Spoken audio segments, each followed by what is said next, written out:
তারপরে দেখো আমি এমন ব্যবস্থা করছি যাতে তুমি ওই স্কুলে আবার পড়তে পারো। সত্যি পাক্কাওয়ালা প্রমিস? একদম পাক্কাওয়ালা প্রমিস। আমি তোমার প্রিন্সিপাল ম্যামের সাথে কথা বলছি ফোনে, তারপরে দেখি কে তোমাকে স্কুলে যাওয়া থেকে আটকায়। ওকে? এবার রাজি? রাজি। Have your food.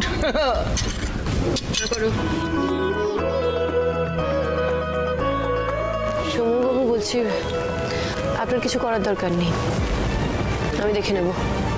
প্লিজ, এটা আমার আর আমার ছেলের ব্যাপার, তুমি মাঝখানে ঢুকবে না প্লিজ, ওয়ার্নিং দিচ্ছি তোমায়।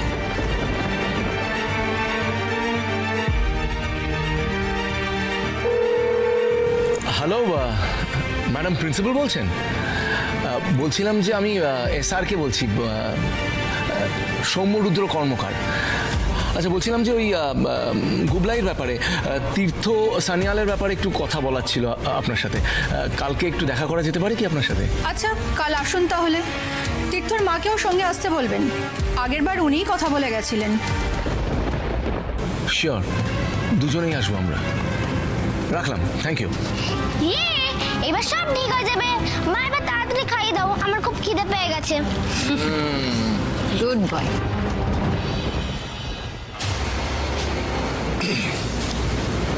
মনে হচ্ছে আমাদের প্ল্যানটা ভেস্তে যাবে।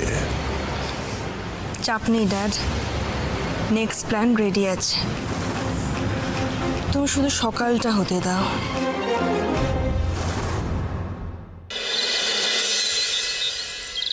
মিসেস বসাক, তীর্থকে এইভাবে স্কুল থেকে রাস্ট্রিগেট করা যাবে না। যেই সব গার্জিয়ানরা কমপ্লেন করেছে এই তীর্থর এগেনস্টে, আমি তাদের সাথে পার্সোনালি কথা বলতে চাই। আপনি একটা মিটিং ফিক্স আপ করুন। লাভ হবে না সৌম্যবাবু, সবাই স্পষ্ট করে জানিয়ে দিয়েছে তীর্থর সঙ্গে তারা তাদের ছেলে মেয়েদের এক স্কুলে রাখবে না। আর সেই গার্ডিয়ানদের সংখ্যা কিন্তু এক বা দুজন নয়, বেশ অনেক। বাট ম্যাডাম, এর তো কিছু একটা উপায় থাকবে না? হঠাৎ করে এরকম তীর্থকে স্কুল থেকে বের করে দিলে অন্য স্কুলে ভর্তি করতেও তো সমস্যা হবে না? তানিষ্কা নিজেই প্রিন্সিপালকে বলে গুবলাইকে রাস্টিকেট করালো, আর এখন সৌম্যবাবুর সামনে উল্টো কথা বলছে। দেখুন, তীর্থকে স্কুলে রাখতে আমার তো কোনো আপত্তি ছিল না, কিন্তু ওনার সঙ্গে তীর্থের নাম জড়িয়ে আছে, আর উনি যেভাবে খুনের কেসে। আচ্ছা, আমার কাছে একটা আইডিয়া আছে।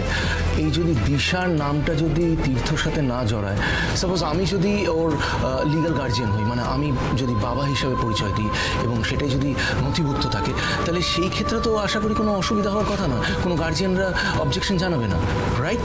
কিন্তু এটা কি করে সম্ভব? দেখুন, আমি গুবলাইয়ের মা, আপনারা কি করে সেটা অস্বীকার করতে পারেন? বাবা, আমি অস্বীকার করছি না, কিন্তু এটা আমি গুবলাইয়ের ফিউচারের কথা ভেবে বলছি।